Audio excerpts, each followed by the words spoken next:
आकाशवाणी दिल्ली प्रस्तुत करता है विशेष फोन इन कार्यक्रम रेडियो डॉक्टर।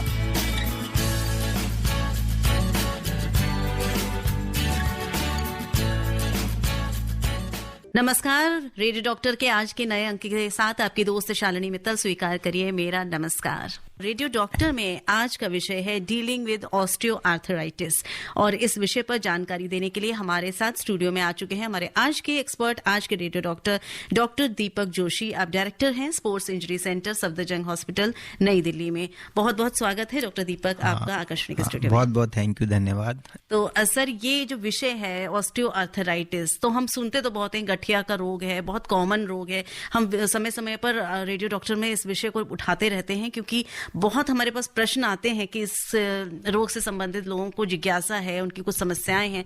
तो मुझे सबसे पहले ये समझना है कि हम विषय को समझ लें, क्योंकि हम आज ऑस्टियोआर्थराइटिस पे बात कर रहे हैं तो ये कंफ्यूजन बना रहता है। क्या ये दो बीमारियां एक सी हैं, आर्थराइटिस एंड ऑस्टियोआर्थराइटिस? ये सेम है कि अलग है, और अलग है तो क्या अलग है? बेसिकली जब हम आर्थराइटिस बोलते हैं तो आर्थराइटिस बहुत तरह की आर्थराइटिस होती हैं, जिसमें ऑस्टियोआर्थराइटिस एक है। लेकिन आम भाषा में अगर हम लेके चलें, जब हम आर्थराइटिस लेके चलते हैं तो हम बेसिकली रेफर ऑस्टियोआर्थराइटिस को ही करते हैं। अच्छा। जबकि और तरह की आर्थराइटिस जैसे होती हैं जो ब्लड में की वजह से होती हैं, जैसे जिसको कहते हैं हम रूमेटॉइड आर्थराइटिस, जिसको हम इन्फ्लामेटरी आर्थराइटिस के उसमें कहते हैं। और बीमारियां होती हैं जैसे एंकाइलोजिंग स्पॉन्डिलाइटिस हो गया, या फिर आपका गाउट हो गया, गाउटी आर्थराइटिस हो सकता है। तो ये बड़ी सारी आर्थराइटिस और तरह की भी होती हैं जो कि ब्लड में एक स्पेशल टाइप के एंटीबॉडीज होती हैं जिसकी वजह से होती हैं। और ऑस्टियोआर्थराइटिस बेसिकली टिपिकली जो उम्र से रिलेटेड आर्थराइटिस होती है, जिसमें कार्टिलेज घिसने शुरू हो जाती है। सब में घिसती है, लेकिन ऑस्टियोआर्थराइटिस में एज रिलेटेड आर्थराइटिस है। तो इन जनरली जो बेसिकली अगर हम आर्थराइटिस माने तो हम उसको ऑस्टियोआर्थराइटिस ही कहते हैं। जी, तो जहां तक मुझे समझ में आता है, आप मुझे करेक्ट करिएगा अगर मैं गलत बोल रही हूँ, तो arthritis is a broader term. उसके अंदर बहुत सारे टाइप्स आते हैं, जिसमें ऑस्टियोआर्थराइटिस एक है, पर osteoarthritis is most common, is the most common. मैंने सही समझा, और अगर आप श्रोताओं ने भी सही समझा है तो बिल्कुल यही विषय है हमारा। आज हम आर्थराइटिस से जुड़े कुछ सवाल आपके ले सकते हैं, लेकिन साथ ही साथ हम कोशिश करेंगे हम ऑस्टियोआर्थराइटिस को अच्छे से डिस्कस करें, इसको अच्छे से जानें, इसके बारे में समझें, और इसकी जो समस्या जो होती है, जो डॉक्टर साहब ने बोला एजिंग से रिलेटेड ज्यादा होती है, तो ये क्यों हो जाती है और किस तरह से इससे हम बच भी सकते हैं, ये भी डॉक्टर साहब जरूर बताएंगे।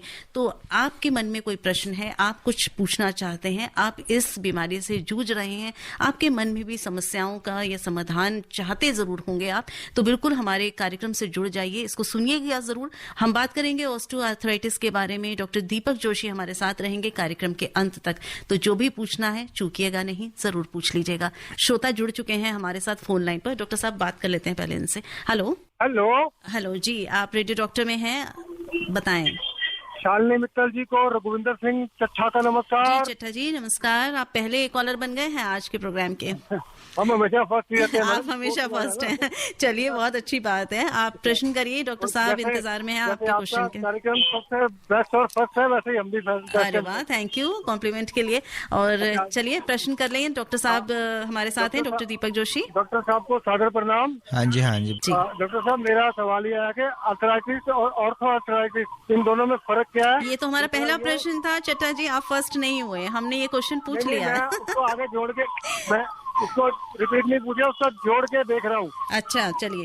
उसका ये है कि इसकी शुरुआत हो चुकी है, इसका पता कैसे लगता है, और दोनों का इलाज एक साथ हो सकता है या अलग अलग होता है? दोनों तरह की जो आर्थराइटिस है, हर आर्थराइटिस का इलाज अलग है, लेकिन ऑस्टियोआर्थराइटिस कॉमनेस्ट आर्थराइटिस है। तो हम ऑस्टियोआर्थराइटिस के लेके चलें कि पता कैसे लगता है, कि एकदम से लगता है कि आपकी जैसे जैसे उम्र बढ़ती जाती है। तो सबसे पहले जो हमने देखा है, जो हम मरीजों से पूछते हैं, सीढ़ियाँ उतरते समय दर्द नॉर्मली आता है कि उतरते समय हमें दर्द शुरू हो गया, या सीढ़ियाँ चढ़ते समय में, मतलब इंक्लाइन में जा रहे हैं या नीचे उतर रहे हैं, तब जनरली दर्द शुरू होता है आगे पोर्शन ऑफ घुटनों में।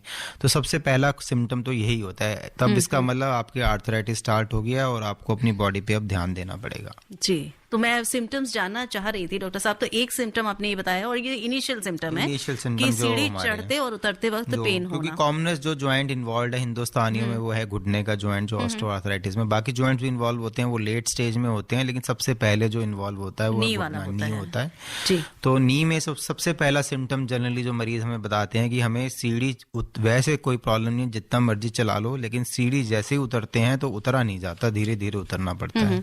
तो एक तो ये सिम्टम आपने बता दिया जो सबसे पहले होता है। इसके अलावा कुछ सिम्टम्स और बताना चाहें जिससे लोग समझ जाएं कि हमें ये ऑस्टियोआर्थराइटिस की समस्या हो रही है।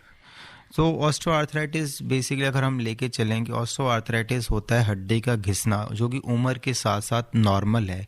जैसे बाल सफ़ेद होते हैं, स्किन में झुर्रियाँ पड़ जाती हैं, ऐसे जो हमारी कार्टिलेज है वो बहुत ही स्मूथ, जो कार्टिलेज जो जोड़ को चलाने वाली है, जो जोड़ के बीच में जो कार्टिलेज होती है वो बहुत स्मूथ होती है, उसमें लुब्रिकेशन होती है। मशीन की गरारी की तरह आप समझ लें कि मशीन की गरारी जब नई आप बनाते हो तो उसके जो एजेस होती हैं वो बहुत स्मूथ होती हैं। फिर जैसे जैसे वो मशीन चलती रहती है और आफ्टर सम टाइम वो घिसना शुरू हो जाती है, उसमें रगड़ पड़ने शुरू हो जाते हैं, उसमें स्क्रैचेस आ जाते हैं। तो ऐसे ही इस कार्टिलेज में विद एज जैसे जैसे चलती जाती है वैसे वैसे इसमें स्क्रैचेस आ जाते हैं। तो जो सिम्टम्स शुरू होते हैं ये स्पेशली होता है कि दर्द होना, पहले होता है डिस्कम्फर्ट, कि कुछ एक्टिविटी करने में डिस्कम्फर्ट, जैसे सीढ़ियाँ चढ़ने में, सीढ़ियाँ उतरने में, या पहाड़ पे चढ़ने में, या बहुत लंबा चलने के बाद कभी थोड़ा बहुत दर्द शुरू हो जाता है। तो इसका मतलब ये स्टार्ट हो गया। फिर धीरे धीरे क्या होता है कि कोई भी मूवमेंट आप कर रहे हो उसमें दर्द होना शुरू हो जाता है। आप अगर 3 किलोमीटर चल रहे थे पहले, तो 1 किलोमीटर आप चलना शुरू हो जाते हो। और आमतौर पर क्या होता है कि हल्की सी चोट लगती है, उससे दर्द इतना ज़्यादा तेज होता है कि मतलब ज़रूरत से ज़्यादा दर्द शुरू हो जाता है। तो नॉर्मली ये सारे सिम्टम्स होते हैं ऑस्टियोआर्थराइटिस के। जी, एक और कॉलर हैं हमारे साथ। हेलो जी, नमस्ते मैम। जी नमस्ते जी, आपको बहुत धन्यवाद मैम, दोनों डॉक्टर साहब को भी, आपको भी। जी, बहुत बहुत धन्यवाद जुड़ने के लिए। अपना नाम बता दीजिए। जी, नाम है रहमत अली मैम। जी रहमत अली, कहाँ से जुड़ रहे हैं हमारे साथ? जी, हरियाणा से मैम। अच्छा, चलिए, बहुत अच्छा है, आप कार्यक्रम सुनते हैं? जी जी, बराबर सुनते हैं मैम। चलिए, आज आप प्रश्न भी कर रहे हैं, बहुत अच्छा है, स्वागत है, आप प्रश्न करें, डॉक्टर साहब सुन रहे हैं। जी, डॉक्टर साहब से मेरी ये दरखास्त है कि हम सीढ़ी चढ़ते उतरते मेरा जो है पैर बहुत दर्द हो रहा है, क्या बात है? अगर सीढ़ी चढ़ते उतरते दर्द होता है, जैसे मैंने बोला, जो कॉमनेस्ट प्रॉब्लम है, वैसे तो बहुत सारी हो सकती हैं, कॉमनेस्ट प्रॉब्लम है ऑस्टियोआर्थराइटिस होना। अगर आपको ऑस्टियोआर्थराइटिस शुरू हो गया, हड्डी घिसना शुरू हो गया, कार्टिलेज, तो कार्टिलेज को, जैसे जो सफेद बाल हो गया उसको तो आप दोबारा बदल नहीं सकते ना, ब्लैक नहीं कर सकते। तो आप क्या कर सकते हो, हमारी बॉडी को चलाने के लिए, जोड़ को चलाने के लिए एक तो कार्टिलेज चाहिए, लिगामेंट चाहिए, ये सब बूढ़ी होती रहती हैं, लेकिन जो सबसे जवान रहती है वो होती है हमारी मांसपेशियां या मसल्स, वो उम्र के आखिर तक जवान रहती हैं। तो आपको उनकी एक्सरसाइज करना बहुत इंपॉर्टेंट हो जाता है। क्वाड्रिसेप्स स्ट्रेंथनिंग, हैमस्ट्रिंग्स जो मसल्स होती हैं हमारे घुटने के आसपास या जो भी जॉइंट इन्वॉल्व हैं उनके आसपास की मांसपेशियों को स्ट्रेंथन करना है, ताकि जो आपका फोर्स है, जो बॉडी का वजन है, वेट जो जोड़ के बीच में से जा रहा है, वो जो शॉक्स हैं उसके, वो आपकी मांसपेशियां ज़्यादा अब्जॉर्व करें और कार्टिलेज पे कम से कम जाए, जिससे आपको दर्द नहीं होगा। और जिन मरीजों को भी हम एक्सरसाइज बताते हैं उनको बहुत जल्द ही आराम मिलता है, और शर्तिया इलाज, शर्तिया बेसिकली हम कहते हैं कि उनको डेफिनेटली आराम मिलेगा। डॉक्टर साहब एक बात है कि आपसे अगर हम मिलना चाहे तो मिल सकते हैं ना? हाँ जी, बिल्कुल मिल सकते हैं आप हमसे, हम सबसे। जी, मैं बता देती हूँ आपको पुनः कि डॉक्टर दीपक जोशी हमारे साथ हैं। आप डायरेक्टर हैं sports injury centre Safdarjung hospital में, और डॉक्टर साहब से आप वहीं मिल सकते हैं। बहुत भीड़ होती है, डॉक्टर साहब बताते हैं कि वहां पर थोड़ा सा आपको समय लग सकता है, पर डॉक्टर साहब सबसे मिलते जरूर हैं। एक और कॉलर हमारे साथ हैं। हेलो नमस्कार जी। जी नमस्कार, आप अपना नाम बता दें। धर्मवीर, गांधीनगर, दिल्ली से बोल रहा हूँ। डॉक्टर नमस्कार। नमस्कार धर्मवीर जी। डॉक्टर साहब, जैसे कि हमारे रिश्तेदारी में एक महिला है, तो उनको सीढ़ी जब चढ़ती है तो हर स्टेप पे एक ही कदम रखती है, जो राइट का रखा है तो फिर वो राइट का ही दूसरे पे रख के, फिर जैसे बच्चे चढ़ते हैं सीढ़ी इस तरह ही चढ़ती है और इस तरह ही उतरती है, वैसे ठीक चलती है। हाँ? पैर का जो मूवमेंट है मतलब उसको ज्यादा एक्टिव नहीं ले पाती। तो क्या ये गठिया है या इनके बाकी जॉइंट में इसकी थाई की प्रॉब्लम है, ये समझ में नहीं आता। तो उन्होंने अभी इलाज तो कराया पर आराम तो है नहीं इनको। एक्चुअली डॉक्टर को दिखाना होता है। अब गठिया जिसको कहते हैं, आमतौर पे एक होता है ऑस्टियोआर्थराइटिस, हड्डी की रोग, और गठिया जब होता है तो जनरली हम रोमेटॉइड आर्थराइटिस भी हो सकती है। अगर बहुत सारे जोड़ इन्वॉल्व हैं, सारे जोड़ों में दर्द है, तो हमें देखना पड़ेगा कि ब्लड टेस्ट करा के कि इनको रोमेटॉइड आर्थराइटिस या इन्फ्लामेटरी या इन्फेक्टिव या और तरह की आर्थराइटिस ना हो। पर आमतौर पे जो ये आप कह रहे हो सीढ़ियाँ चढ़ना उतरना, ये हर आर्थराइटिस में होता है, पर अगर उम्र के साथ हो रहा है तो ऑस्टियो आर्थराइटिस है। डॉक्टर साहब हड्डियों में दर्द तो नहीं है ना, तो फिर एक्सरसाइज सबसे इम्पॉर्टेंट है और कुछ खास तरह की दवाइयाँ इसमें लेनी पड़ती हैं। ज़मीन पे नहीं बैठना होता है, आलती पालती नहीं मारनी होती है जिससे जॉइंट के अंदर प्रेशर ज़्यादा पड़े, और थोड़े टाइम जब दर्द बढ़ जाता है तो उस वक्त आप जैसे सर्दियाँ होगी तो उनमें दर्द ठीक हो सकता है डॉक्टर साहब? बिल्कुल ठीक हो सकता है एक्सरसाइज से। बहुत ही आखिरी स्टेज है, सपोज करो स्टेज 4 पहुंच गई तो फिर ऑपरेशन करना पड़ता है, अदरवाइज ये एक्सरसाइज और दवाइयों से डेफिनेटली बेहतर होता है। जैसे मैंने आपको बताया कि कार्टिलेज तो रिवर्स तो नहीं होगा, लेकिन डेफिनेटली आगे नहीं बढ़ेगा और दर्द में आराम मिलेगा। जी, धन्यवाद प्रश्न करने के लिए। बहुत सारी बातें आपने पूछी और बहुत सारी बातें हमें इस सवाल में पता चली। डॉक्टर साहब ने कहा कि अगर 4th स्टेज का है तो सर्जरी करनी होती है। मुझे यही पूछना था कि सर्जरी की नौबत कब आती है, तो आपने बताया कि जब बहुत बढ़ जाता है, गंभीर हो जाता है। हाँ। तो पहले ये बताइए कि कौन कौन सी स्टेजेस होती हैं, कितने प्रकार का हो सकता है? बेसिकली अगर हम ऑस्टियो आर्थराइटिस की 4 स्टेजेस होती हैं, अगर हम क्लासिफिकेशन साइंटिफिक वे से क्लासिफिकेशन करें हैं तो जो स्टेज 1 और स्टेज 2 होती है ना, वो एक तरह से हम लेके चलते हैं रिवर्सिबल तो होती नहीं है, लेकिन डेफिनेटली एक्सरसाइज से बिल्कुल ठीक हो जाती है, आगे बढ़ती नहीं है। स्टेज 3 जब होती है, उनमें स्टेज 1-2 में बेसिकली यही होता है कि सीढ़ियाँ चढ़ने उतरने में दर्द, या बहुत लंबा चढ़ ले तब दर्द हो जाता है। जब स्टेज 3 और फिर स्टेज 4 होती है तो बेसिकली कार्टिलेज इतनी खत्म हो जाती है कि हड्डी से रगड़ खानी शुरू कर देती है। तो जो मरीज थोड़ा सा ही चलता है तो हड्डी से हड्डी, क्योंकि कार्टिलेज एक ऐसी चीज है जो कि बॉडी में जिसमें दर्द की जो नर्व्स हैं, जो ब्रेन हम दर्द कब हमें होता है जब हमारे दिमाग को पास नर्व्स जो पेन वाले फाइबर्स हैं वो हमारे ब्रेन को जाते हैं और ब्रेन परसीव करता है, दिमाग परसीव करता है कि पेन को। अब जब ये कार्टिलेज घिस जाती है तो जो हड्डी हमारी बहुत पेनफुल स्ट्रक्चर है। जैसे आप सोचो फ्रैक्चर होता है तो कितना ज्यादा दर्द होता है।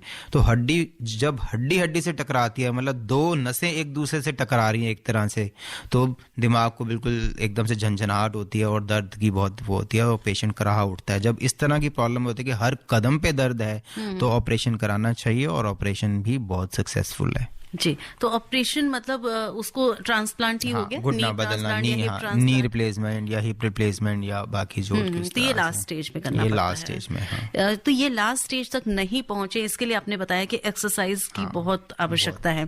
हमारे कॉलर वेट कर रहे हैं डॉक्टर साहब। हेलो। हाँ जी, मैं राजेंद्र बोल रहा हूँ करमपुरा दिल्ली से ही। और पहले तो शालिनी मैम और डॉक्टर साहब दोनों को तहे दिल से नमस्कार और आभार। नमस्कार जी। नमस्कार। अब मैं अपने सवाल पे आता हूँ।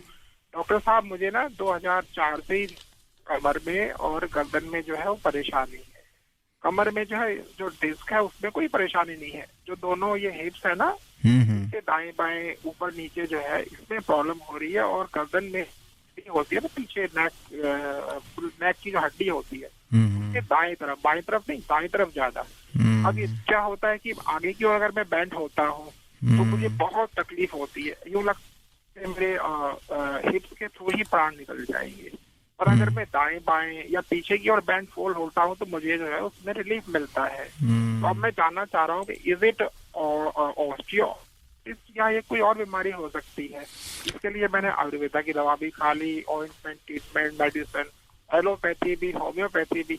चलिए राजेंद्र जी, डॉक्टर साहब बता रहे हैं, सवाल समझ गए डॉक्टर साहब जी। बहुत जी, धन्यवाद जी। जब आर्थराइटिस ऑस्टियो आर्थराइटिस स्पाइन की होती है, जैसे सर्वाइकल स्पाइन होगा या आपकी नीचे की स्पाइन है, तो उसको हम स्पॉन्डिलाइटिस या स्पॉन्डाइलोसिस कहते हैं।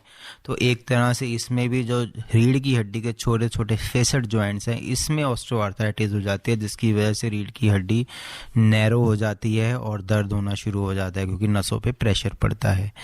तो जो आप बता रहे हो एक साइड में दर्द है, इस तरह के पेशेंट बहुत कॉमनली आते हैं आम ऑर्थोपेडिक्स ओपीडी में, क्योंकि जो मांसपेशी है ट्रेपीजियस जिसको कहते हैं, ये अकड़ जाती है। जनरली फिजियोथेरेपी और रेगुलर स्ट्रेचिंग एक्सरसाइज से ठीक हो जाता है।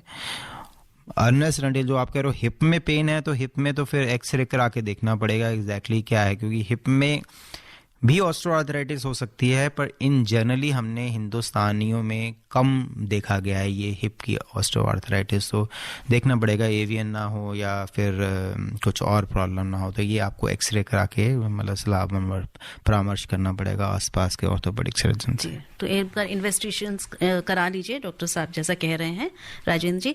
एक और हमारे कॉलर हैं। हेलो। हाँ हेलो, मैं यशपाल बोल रहा हूँ दिल्ली से। जी यशपाल जी। शाली मैडम और डॉक्टर जोशी को बहुत बहुत नमस्कार। जी नमस्कार। नमस्कार। जी। मैं आपका रेगुलर लिसनर हूँ और कई बार ट्राई किया फोन करने को, लेकिन आज बहुत शुभ दिन ही फोन मिल पाया। चलिए, बहुत अच्छा लग रहा है कि आपका फोन आज लग गया। हमारा फोन अति व्यस्त रहता है, आपको भी पता है, विशेषज्ञ होते हैं तो। हाँ जी, मैं आपका बहुत बड़ा फैन हूँ। मैं आपका यहाँ भी देखता हूँ और एक जो आता है सैटरडे को सुबह, वो भी सुनता हूँ। बहुत बहुत धन्यवाद हमारे कार्यक्रमों को सुनने के लिए, उनको पसंद करने के लिए। स्वास्थ्य पत्रिका जो आता है, जी स्वास्थ्य पत्रिका हमारी सेहत आता है, बहुत अच्छी बात है, आप उसको भी सुन रहे हैं, स्वास्थ्य के प्रति सजग हैं। चलिए आप प्रश्न कर लीजिए। हाँ, प्रश्न मेरे डॉक्टर साहब से ये है कि हड्डियों की जो बोन स्ट्रेंथ को चेक करने के लिए जो डेक्सा स्कैन होता है, रेकमेंड किया जाता है, तो वो कितना करेक्ट है और किस एज में एक नॉर्मल मेल और फीमेल को करवाना चाहिए? और दूसरा क्वेश्चन ये है कि जो विटामिन डी सप्लीमेंट होता है, क्योंकि कैल्शियम एब्जॉर्ब नहीं होता है विटामिन डी की कमी से, तो ये विटामिन डी कौन सा बेस्ट रहता है और उसको तरीका लेने का क्या है बेस्ट? क्या ये विटामिन K2 से कंबाइन भी किया जा सकता है? Thank you. पहला सवाल था कि ये डेक्सा स्कैन के बारे में। हाँ। सो डेक्सा स्कैन ऑस्टियोपोरोसिस, हड्डी की कमजोर, मतलब it is not osteoarthritis, basically हड्डी कितनी कमजोर हो रही है, उम्र के साथ साथ हड्डी में कैल्शियम और उसका स्ट्रेंथ कम होनी शुरू हो जाती है। तो आमतौर पे हम 50 इयर्स के ऊपर हर फीमेल को और 60 इयर्स के 60 साल से ऊपर हर मेल को रिकमेंड करते हैं कि एक बार डेक्सा स्कैन कराना चाहिए, और ये बहुत ही सेंसिटिव एंड स्पेसिफिक है और इसके बिल्कुल एक्यूरेट होता है ये, ठीक है। इससे हमें पता लग जाता है फ्रैक्चर रिस्क कितना है।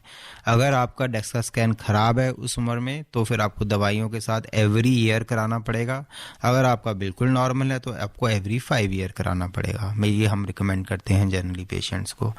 दूसरा सवाल था कि विटामिन डी सप्लीमेंट। नॉर्मली हमने देखा है कि हिंदुस्तान में मोस्टली जो लोग हैं विटामिन डी डेफिशिएंट है, तो क्योंकि सन एक्सपोजर हमारा बहुत कम रहता है और डार्क स्किन भी है और पूरा बॉडी कवर रहती है, तो इसमें या तो आपको सनलाइट लेनी चाहिए, जो सनलाइट आप दिन की नहीं, क्योंकि उसमें यूवी रेज होती हैं, अर्ली मॉर्निंग या लेट इवनिंग की जो स्लांटिंग रेज हैं वो बहुत इफेक्टिव रहती हैं अगर आपकी बॉडी एक्सपोज्ड है, तो उससे विटामिन डी बनता है। दूसरा, सप्लीमेंट्स रिकमेंडेड हैं इस जैसे जैसे एज बढ़ती है, आई थिंक 3 या 4 महीने इन्हें ईयर लेना है। ऐसा नहीं है कि पूरा साल लेते रहना, नहीं तो हाइपर विटामिनोसिस, विटामिन की मात्रा ज़्यादा हो जाती है, वो भी नुकसानदायक होती है।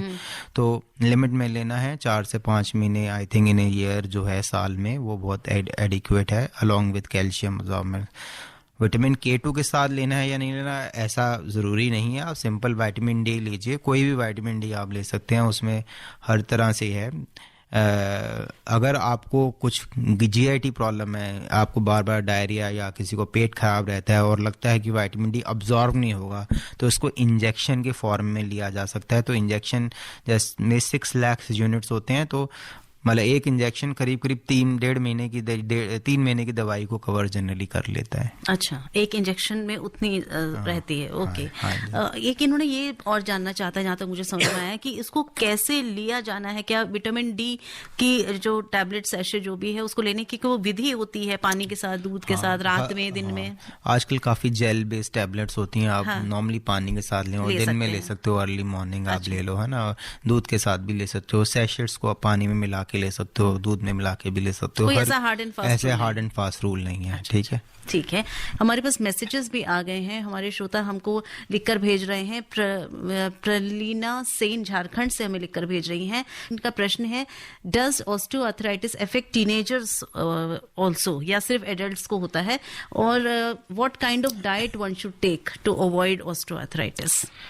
टीनेजर्स में जनरली नहीं होता है। टीनेजर्स में अगर कुछ प्रॉब्लम हो रही है फिर अलग तरह की जनरली ब्लड बेस्ड आर्थराइटिस या इन्फ्लामेटरी आर्थराइटिस कॉमन होती है। ऑस्टियो आर्थराइटिस तभी होगी अगर बचपन में चोट लगी है, उसकी वजह से कार्टिलेज खराब हो गई है। अच्छा। तो जनरली ना के बराबर ही आप समझो। रिगार्डिंग डाइट टीनेजर के अगर हिसाब से देखें तो डेफिनेटली जो कैल्शियम रिच डाइट अराउंड जो 1000 mg कैल्शियम होना चाहिए वो डाइट में ज़रूर होना चाहिए। विटामिन डी भी ऑफ एंड ऑन लेना चाहिए।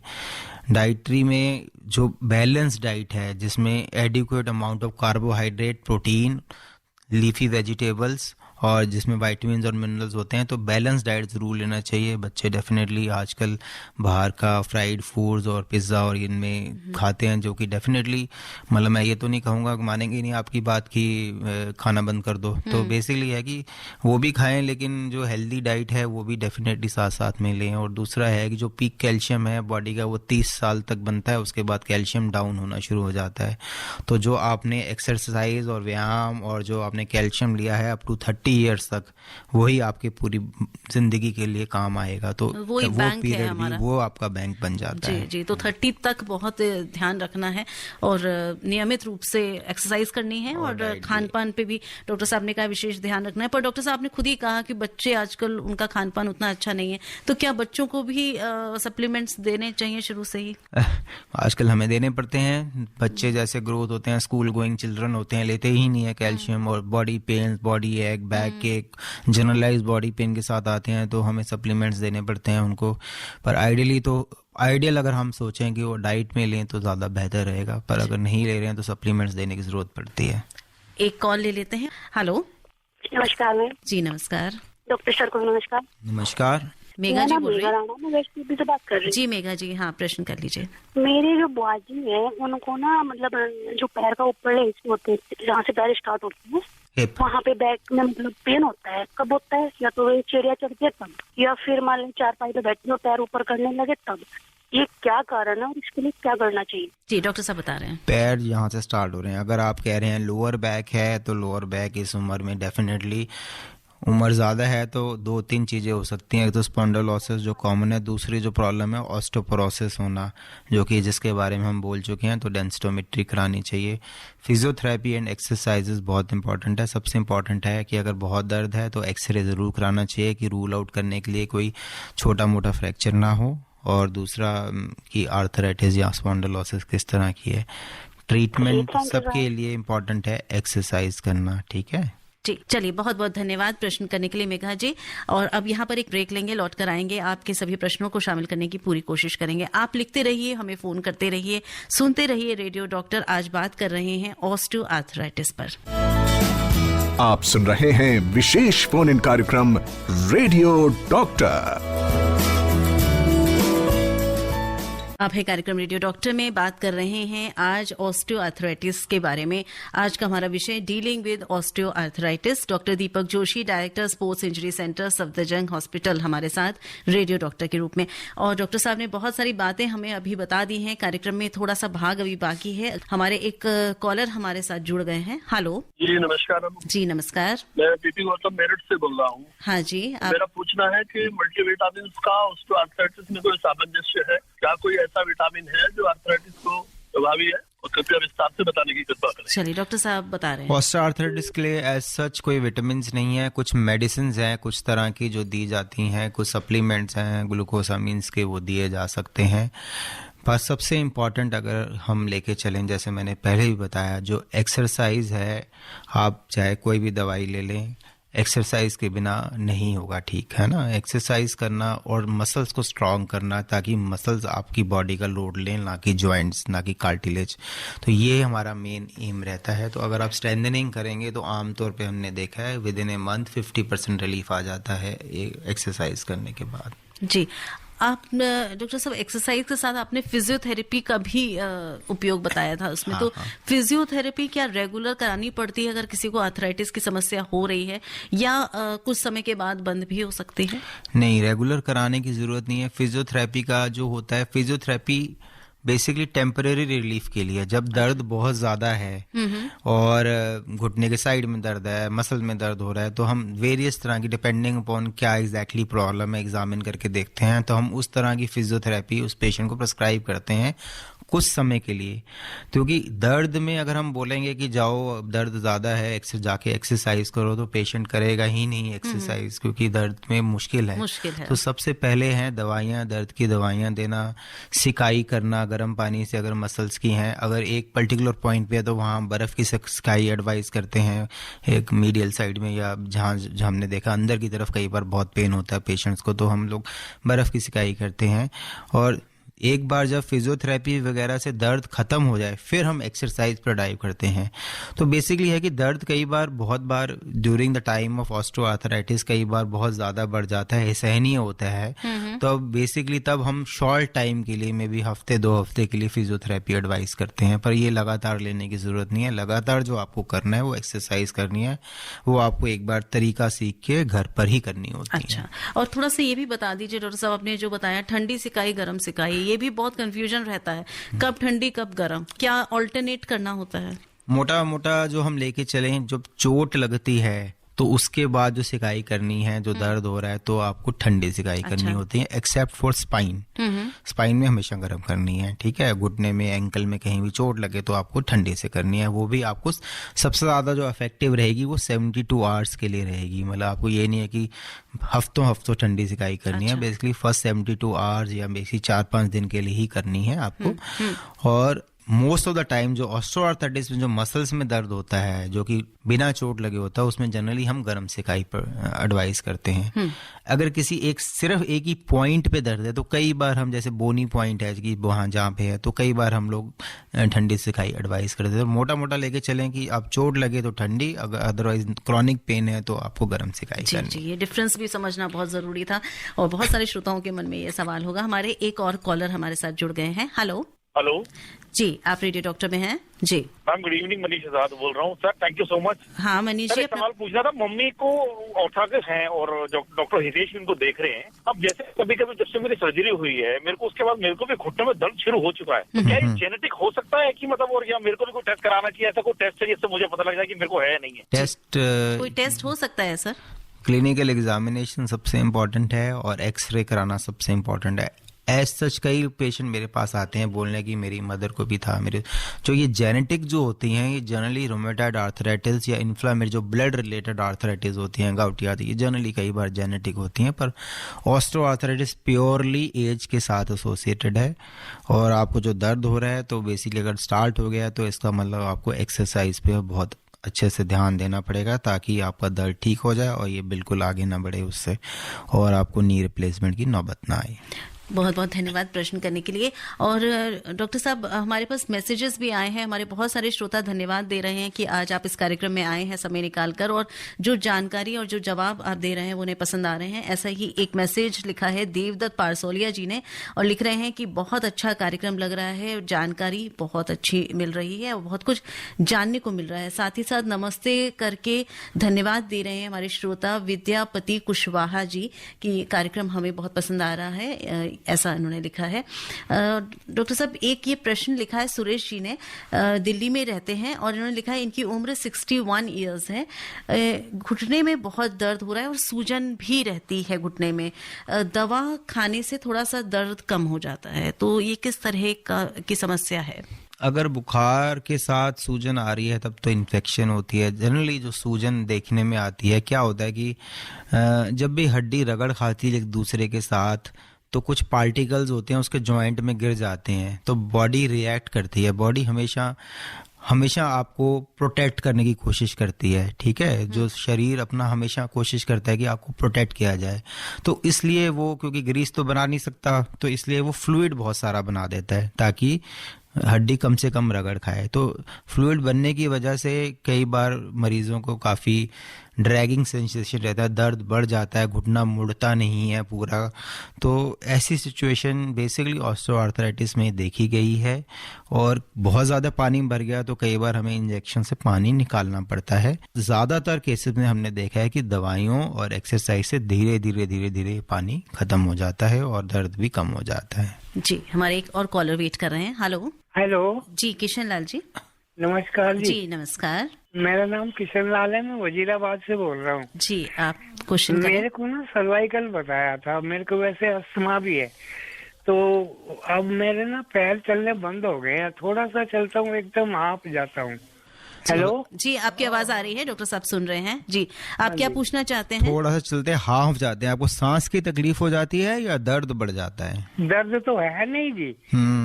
एक तो हाँफ जाता हूँ और दूसरा चल नहीं पाता, थोड़ी दूर भी चलते ही एकदम हाँफने लगता हूँ। ये जो प्रॉब्लम आप बता रहे हो कि आपको सांस फूल जाता है, तो ये तो डेफिनेटली अस्थमा से रिलेटेड है। तो इसमें तो आपको चेस्ट के डॉक्टर की, मेरी उम्र है 75 साल। हाँ। तो बेसिकली अस्थमा है तो डीप ब्रीदिंग एक्सरसाइजेज और नेबुलाइजेशन बार बार करना पड़ेगा। छोटा सा अगर हाफना प्रॉब्लम है, जो अगर स्पॉन्डिलाइटिस या बेसिकली ऑस्टियोआर्थराइटिस में चलने से दर्द बढ़ जाता है, पैर सुन भी हो सकते हैं और ये सारी प्रॉब्लम्स होती हैं। अगर आपका हाफना बढ़ रहा है तो इसका मतलब आपका अस्थमा कंट्रोल नहीं है। झनकार सी निकलती है पैरों में। हाँ, तो ये झनकार सी जो निकलती है, ये जो आप बता रहे हो, चलने से अगर सुन्न हो जाते हैं पैर, दर्द हो जाती है या करंट सा आना शुरू हो जाता है और आपको बैठना पड़ता है, तो ये होती है प्रॉब्लम लंबर कनाल स्टेनोसिस में, जो बेसिकली रीढ़ की हड्डी नैरो हो जाती है और आपकी स्पाइनल कॉर्ड या नसों पे प्रेशर पड़ता है। इसमें अगेन कुछ दवाइयाँ देनी पड़ती हैं, लेकिन क्योंकि अस्थमा है बहुत ज़्यादा दवाइयाँ भी नहीं दे पाएंगे हम, है ना। तो बेसिकली फिजियोथेरेपी और एक्सरसाइज करनी चाहिए और बेसिकली MRI कराना पड़ेगा आपको स्पाइन का, देखने के लिए कि कितना कनाल डायमीटर है। मोटा मोटा जो है फिजियोथेरेपी और एक्सरसाइज करनी है आपके यहाँ आ सकती हूँ? हाँ, आप दिखा सकते हैं। बहुत बहुत धन्यवाद। और ये हमें प्रश्न मैसेज के माध्यम से लिखकर भेजा है। लिखने वाली हैं सुनीता जैन। उन्होंने लिखा है, डॉक्टर साहब आपको नमस्कार, क्या ऑस्टियोआर्थराइटिस रिवर्सिबल है अगर 4th स्टेज में है? वैसे आप बता चुके हैं, लेकिन फिर भी इनका प्रश्न आया है तो प्लीज जवाब दे दें। वैसे ये कह रही हैं कि मैं अब रेगुलर एक्सरसाइज भी कर रही हूँ एंड वेट पे कंट्रोल भी किया है, तो क्या सर्जरी को डिले किया जा सकता है अगर इस तरह का रूटीन फॉलो करते रहे तो? बिल्कुल, डेफिनेटली, चाहे स्टेज 4 हो, स्टेज 3 हो, एक्सरसाइज सबसे इम्पोर्टेंट है। तो अगर एक्सरसाइज में और वेट कम करने से डेफिनेटली आपका दर्द कम हो रहा है, तो हो सकता है आपको कभी भी ऑपरेशन की ज़रूरत ना पड़े और ये प्रोसेस रुक जाएगा और डिले हो जाएगा। जैसे मैंने पहले भी बताया कि रिवर्सिबल नहीं है। बाल जो सफ़ेद हो गए वो काले कभी नहीं होंगे, जो कार्टिलेज घिस गई है, जो गिरारी मशीन की घिस गई है, वो कभी वापस नहीं होती। या तो वो नई डालनी पड़ेगी ट्रांसप्लांट के हिसाब से, TKR नी रिप्लेसमेंट के तरह, या फिर आपको उसके आसपास की जो मांसपेशियाँ उनको स्ट्रॉन्ग करना पड़ेगा, जिससे लोड मांसपेशियां लें और कार्टिलेज पे कम से कम प्रेशर जाए। ठीक है, यही मेन हमारा मकसद होता है वेट कम करने का, ताकि फोर्स अक्रॉस द जॉइंट, जो वजन है जॉइंट के थ्रू जा रहा है, वो कम से कम जाए और मांसपेशियां ज्यादा से ज्यादा उसको अब्जॉर्व करें। जी, तो अगर इस स्टेज पे भी वो एक्सरसाइज करती हैं और इन सब चीजों का ध्यान रखती हैं, तो जैसा आपने कहा उस स्टेज पर रुक जाएगा, बिल्कुल, है ना? बिल्कुल, हाँ। और अगर उससे आगे नहीं बढ़ता है तो फिर क्या दवाइयां भी साथ में चलती हैं? मतलब स्टेज 4 में हम जनरली कुछ दवाइयां भी देते हैं और एक्सरसाइज भी कराते हैं। मोस्टली पेशेंट काफ़ी 50-60% ठीक हो जाते हैं। बहुत ही कम लोग हैं जो कि रिप्लेसमेंट तक जिनको जाना पड़ता है। तो ऐसा एक्सरे जो स्टेजेस हैं, ये एक्सरे के बेसिस के ऊपर होती हैं। हमेशा एक्सरे को देख के कभी इलाज नहीं किया जाता, मरीज को देख के इलाज किया जाता है। अगर आपको दर्द नहीं है ज़्यादा, आप रोज़मर्रा के काम कर सकते हो, तो चाहे एक्सरे में स्टेज 4 दिखा रहा है, आपको ऑपरेशन की ज़रूरत नहीं है। जी, बहुत अच्छी बात आपने बताई डॉक्टर साहब। और रणधीर गुप्ता जी हमें लिख रहे हैं ओखला संगम विहार से कि कार्यक्रम बहुत अच्छा लग रहा है, बहुत महत्वपूर्ण जानकारियां मिल रही हैं और इस कार्यक्रम से हम बहुत कुछ जानते हैं, सीखते हैं। तो बहुत बहुत धन्यवाद, इसी तरह से जुड़े रहिए। अनीता तेजवानी जी लिख रही हैं उज्जैन MP से कि ऑस्टियोआर्थराइटिस मुख्य घुटनों का दर्द ही होता है या उंगली और टखने में भी होता है या किसी और जोड़ में भी हो सकता है? किसी भी जोड़ में हो सकता है ये, उंगलियों में पहले जनरली, लेकिन जो हमारे हिंदुस्तानी पॉपुलेशन में है, जो हम क्रॉस लेग ज़मीन पे बैठते हैं, स्क्वाट करते हैं, और जो हमें हमेशा नी ऑस्टियोआर्थराइटिस ज़्यादा देखा गया है। बाकी ये हिप में भी बहुत कॉमन है, कूल्हे में भी होता है, एंकल में भी हो सकता है, और जब स्टेज बढ़ जाती है तो हाथों की उंगलियां भी सूज सकती हैं, उनमें भी ऑस्टियोआर्थराइटिस हो सकता है। तो कोई भी बॉडी, अगर हम लेके चलें स्पॉन्डिलोसिस लेके चले, स्पॉन्डिलाइटिस वो भी एक ऑस्टियोआर्थराइटिस की तरह का ही पार्ट है, उसमें भी कुछ जॉइंट्स है जिसमें ऑस्टियोआर्थराइटिस हो जाता है। तो इन्वॉल्व सारी बॉडी को कर सकता है ये, लेकिन कॉमनेस्ट जो हमने देखा है वो घुटने को करता है। जी जी जी। और देखिए डॉक्टर साहब, आपके जो बोलने का अंदाज है वो हमारे श्रोताओं को बहुत पसंद आ रहा है। ये हमारे एक श्रोता है, उन्होंने लिखकर भेजा है, डॉक्टर साहब मैं आपका दीवाना हो गया हूँ और आपके समझाने का तरीका बहुत अच्छा है। तो चलिए, अच्छा लग रहा है कि हमारे जो आज के गेस्ट हैं, जो कि डायरेक्टर हैं स्पोर्ट्स इंजरी सेंटर में, बहुत मुश्किल से समय निकाल पाते हैं सर आप कार्यक्रम के लिए, लेकिन फिर भी निकाल लेते हैं। इसके लिए हम आपका धन्यवाद देना चाहेंगे, हमारे श्रोता भी दे रहे हैं। तो आप आते रहिए, इस कार्यक्रम में भाग लेते रहिए, क्योंकि आप जैसा जो समझाते हैं वो हमारे लिसनर्स को समझ में आता है। और देखिए, थैंक यू लिखकर हमारे दूसरे भी श्रोता लिखकर भेज रहे हैं। सुनीता जैन जी ने भी थैंक यू लिखकर भेजा है कि आपने उनकी बात, जो उनके बारे में बताया, उनके जो डिले करा जा सकता है ये, तो उनको भी बात समझ में आ गई है। और देखिए, ये हम एक और प्रश्न आया है, और ये लिखा है दिनेश शर्मा जी ने, शिमला झुंझुनू राजस्थान से। उन्होंने लिखा है कि मेरी उम्र 70 वर्ष है, पिछले 12 वर्ष से बीपी की दवा ले रहा हूँ। वैसे मैं स्वस्थ हूँ, पैदल बहुत चलता हूँ, कहीं कोई दर्द नहीं है। मैं प्रिकॉशन के लिए कैल्शियम भी प्रतिदिन लेता हूँ, विटामिन डी की भी गोली प्रति माह लेता हूँ, एक्सरसाइज करता हूँ। कृपया बताएं कि क्या मैं सही राह पर हूँ? आप बिल्कुल सही राह पर हैं, और आप बिल्कुल सही रहेंगे, आप बिल्कुल फिट हैं, और आगे भी हमेशा फिट रहेंगे। जी, बहुत अच्छी बात कि आप इसी तरह से इसी राह पर चलते रहिए। और हमारे जितने सुनने वाले हैं, डॉक्टर साहब ने कहा है कि ये सही राह पे चल रहे हैं, तो इसी राह को आप सब भी पकड़ लीजिए, और इसी तरह से फिर हम सब फिट रहेंगे। आप है कार्यक्रम रेडियो डॉक्टर में, और रेडियो डॉक्टर के आखिरी चरण पर हम आ गए हैं, और अब हम चाहेंगे कि कुछ बचे हुए प्रश्न जो हैं वो डॉक्टर साहब जरूर लें, पर साथ ही साथ हम प्रिकॉशंस पर जरूर बात करना चाहेंगे। डॉक्टर साहब, ये कुछ मैसेजेस हमारे पास अभी भी हैं, वो मैसेजेस मैं एक एक करके लेना चाहूंगी। हमें लिखा है नेहा जी ने जयपुर से, कि इनकी मदर की उम्र 69 इयर्स है, और उनको नी जॉइंट रिप्लेसमेंट एडवाइस किया गया है, पर वो बिलिंग नहीं है, जैसे एक प्रश्न पहले भी आया था। कोई ऑल्टरनेट ट्रीटमेंट हो सकता है, एक्सरसाइज हो सकती है, और ये जानना चाहेंगे कि अगर नी रिप्लेसमेंट कराते हैं तो उसकी प्रोसीजर क्या होता है? अगर मरीज कराना नहीं चाहता नी रिप्लेसमेंट, तो उसको नहीं कराना चाहिए, फोर्स नहीं करना चाहिए। रिजल्ट तभी अच्छे होंगे अगर मरीज अपने मन से कराए, क्योंकि उसके बाद एक्सरसाइज का बहुत इंपॉर्टेंट है। एक्सरसाइज करनी पड़ेगी, तभी वो घुटना भी तभी चलेगा जब एक्सरसाइज आप करेंगे। ठीक है, मांसपेशियां इंपॉर्टेंट है, कराने के बाद भी एक्सरसाइज करनी पड़ेगी। ठीक है, अगर वो एक्सरसाइज करा सकते हैं, बेसिकली अगर नहीं चाहती हैं तो कुछ दवाइयाँ स्पेसिफिक होती हैं, वो डॉक्टर बताएंगे आपके, वो लेना है। सप्लीमेंट्स में लीफी वेजिटेबल्स, ये सब चीज़ें लेनी पड़ती हैं। ग्लूकोसामिन रिच फूड या ग्लूकोसामिन सप्लीमेंट्स में लेने पड़ते हैं। और क्वाड, बेसिकली आप मसल्स की जो आसपास की मसल्स हैं उसकी एक्सरसाइज करनी पड़ती हैं। थोड़े टाइम तक अगर दर्द ज़्यादा है तो नी कैप भी लगा सकते हैं, लेकिन बहुत थोड़े टाइम के लिए। तो ये आप कर सकते हैं। जो प्रोसीजर है, प्रोसीजर में बेसिकली है कि अब जिस तरह मशीन की गरारी है, स्मूथ थी, जो खुरदरी हो गई है उसको बदल के आपको फिर से स्मूथ करना है। तो हम कार्टिलेज बना तो नहीं सकते, नहीं, तो बेसिकली तो हम एक मेटल का इम्प्लांट डालते हैं, जो कि बहुत ही स्मूथ होता है, बहुत ही इनर्ट होता है, जिसको बॉडी रिएक्ट नहीं करती है और बॉडी अपने अंदर समा लेती है। तो इस तरह के इम्प्लांट हम घुटने में मेटल के इम्प्लांट, टाइटेनियम और अदर मेटल्स के इम्प्लांट डालते हैं, जिससे वो दर्द नहीं करता, आपस में रगड़ नहीं खाता और दर्द नहीं होता।